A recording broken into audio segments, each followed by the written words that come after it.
première étape qui est une pyrolyse. Donc, il y a une pyrolyse qui permet d'obtenir un dérivé de graphène. Et à la suite de cette pyrolyse, on fait une carbonisation, c'est-à-dire qu'on obtient du graphène. Et à partir de là, on fonctionnalise ce graphène au polyéthylénimide, c'est un réactif chimique. Et donc, on obtient du graphène, hein, qui en fait, c'est du carbone pur. Hein, c'est l'équivalent en fait de ce qu'on voit sur les mines de crayon, vous voyez. Et il y a des charges, il y a beaucoup de charges positives quand justement il y a cette fonctionnalisation du graphène. Ça peut être fonctionnalisé par différents composés, mais quand on utilise le polyéthylénimide, on obtient beaucoup de charges positives. Et en fait, l'ARN messager est très chargé négativement, parce qu'à chaque nucléotide, il y a une charge négative due au phosphate. Hein, puisqu'un ARN messager, c'est un enchaînement de nucléotides où vous avez une base, vous avez un ribose, donc un sucre, et c'est greffé à un phosphate. Donc à chaque nucléotide, il y a une charge négative. Donc on a énormément de charges négatives, et ces charges négatives vont s'absorber, donc vont former des liaisons ioniques, hein, plus, moins, avec justement ces groupements fonctionnalisés sur le graphène. Et donc il n'y aura plus besoin, quelque part, de nanoparticules lipidiques, puisque ce support de graphène qui va être chargé positivement, bah, il va faire office en fait de nanoparticules lipidiques et il va piéger les ARN messagers qui vont pouvoir être vectorisés dans les cellules. Oui. Là, on dirait encore le VRP de chez Pfizer ou Moderna qui me vend le truc en me disant mais c'est formidable, regardez avec ma pointe de crayon ce que j'arrive à faire. Ah oui, non, non, c'est loin d'être formidable. Ça, c'est sur le papier, hein, ça, c'est la théorie. Après, Alors on la maîtrise pratique. rien du tout, hein, on maîtrise vraiment rien. Et il est là le problème.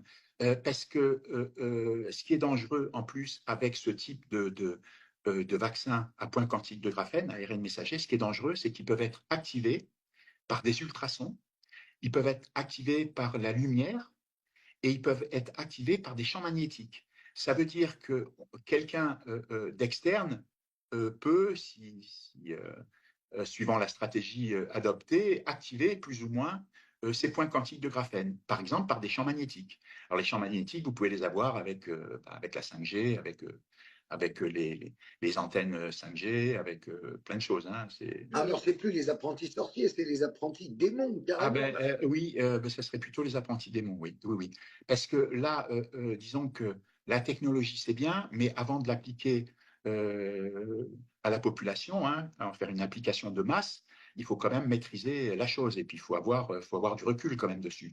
Là, il y a strictement aucun recul, hein, parce que c'est une stratégie qui est très récente et toutes les données qu'on a ben, sont pas favorables. Hein. Il y a des données, par exemple, sur les micro-ARN qui ont été primées cette année, il y a des données, mais elles sont chez l'animal. Il y a des données, par exemple, ils montrent, entre guillemets, que ça a un effet bénéfique, par exemple, pour des tumeurs cérébrales. Ils montrent également que ça a un effet bénéfique pour neutraliser des ARN messagers qui vont coder, par exemple, pour des protéines justement régulatrices ou structurales du virus VIH, du virus de l'immunodéficience humaine. Et puis, ils montrent aussi que ça a aussi un intérêt pour traiter la dégénérescence maculaire, hein, qui est une hypervascularisation en fait au niveau de la rétine.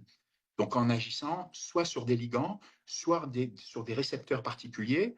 Bon, par exemple, pour les tumeurs cérébrales, ça va être l'EGF ou le récepteur à l'EGF. Pour la dégénérescence maculaire, ça va être le VEGF ou le récepteur au VEGF.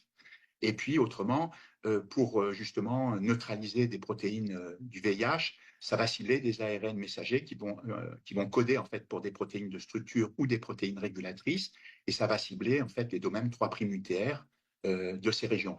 Donc, il y a des données chez l'animal qui ont été publiées, mais bon, c'est vraiment largement insuffisant parce qu'on ne sait strictement rien. On ne sait pas en fait quelle est la quantité d'ARN messager qui va être produite. On va même pas connaître en fait la véritable composition de cet ARN messager, par exemple auto-amplifiant.